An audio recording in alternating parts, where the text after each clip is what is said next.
Texas summer camp confirms 27 campers and counselors dead after catastrophic flooding in what is now being called one of the deadliest natural disasters in Texas history. The tragedy struck Camp Mystic, a private Christian girls' camp on the banks of the Guadalupe River in Kerr County, during the 4th of July weekend. Overnight, torrential rains, up to 18 inches within just a few hours, triggered flash floods that sent the normally tranquil river into a violent, raging torrent. In under 60 minutes, water levels surged more than 26 feet, completely engulfing the riverside cabins where dozens of campers and counselors were sleeping. Among the 27 confirmed dead is 74-year-old camp director Richard Dick Eastland, a beloved figure known for his deep commitment to the camp's mission and the safety of its girls. According to reports, Eastland lost his life while attempting to guide campers to higher ground. His body was recovered not far from the central lodge, and those close to him described his final moments as the ultimate act of service. Tragically,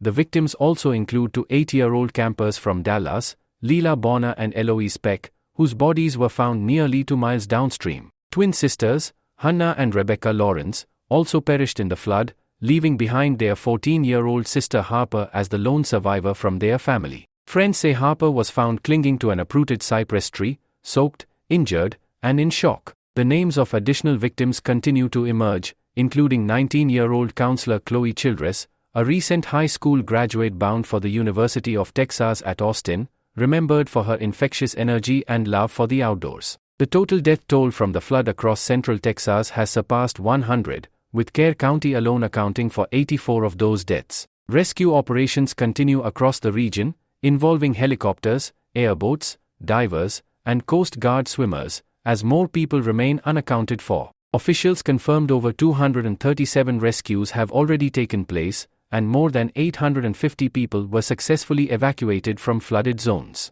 FEMA, the Texas National Guard, and federal emergency teams are on the ground, coordinating with local authorities and volunteer groups to recover the missing and provide aid to survivors. The devastation has sparked an outpouring of grief, anger, and urgent calls for accountability. CNN anchor Pamela Brown, who once attended Camp Mystic herself, broke down in tears during a live segment, recalling memories of singing under the stars and forming lifelong friendships at the camp. She struggled through sobs as she described how her heart broke thinking of the girls who never made it home. Senator Ted Cruz, after visiting the flood zone, called the scene the most horrifying I've ever seen in my life. Speaking to reporters, he questioned why there were no working flood sirens, no emergency evacuation plan, and no county-wide alert system in place, despite the National Weather Service issuing clear warnings well in advance. This was not just a freak accident, Cruz stated. This was preventable. Governor Greg Abbott has since issued a formal disaster declaration,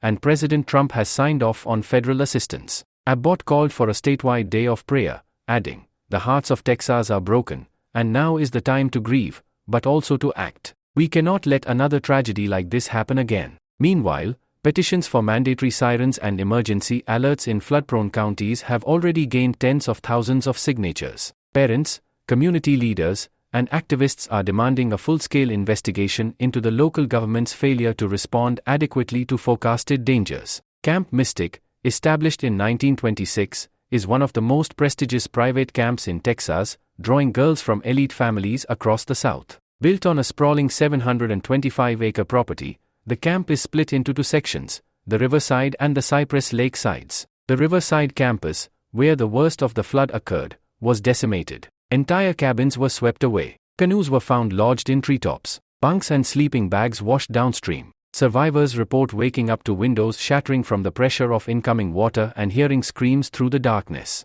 One 13-year-old survivor, who asked not to be named, described how her cabin mates tied themselves together with bed sheets, hoping they wouldn't be pulled apart by the current. She says they climbed onto the roof as the water reached their ankles and waited for hours until a helicopter finally spotted them. Others were rescued after clinging to debris or trees all night in the cold, pouring rain. For parents, the nightmare was relentless. With cell service down and roads flooded, families were left waiting for hours, some for more than a day, at makeshift reunification centers set up in local churches and high school gyms. Tearful scenes of reunion were mixed with agonizing moments of realization as some names never made it onto the survivor lists. Volunteers from neighboring towns, including San Antonio and Austin, flocked to the area to help distribute supplies, offer shelter, and support the overwhelmed first responders. But grief has now turned to outrage. How could a region prone to flash floods not have warning sirens? Why was no evacuation ordered when meteorologists had clearly predicted historic rainfall? Why were girls and staff left sleeping by the river as the water rose?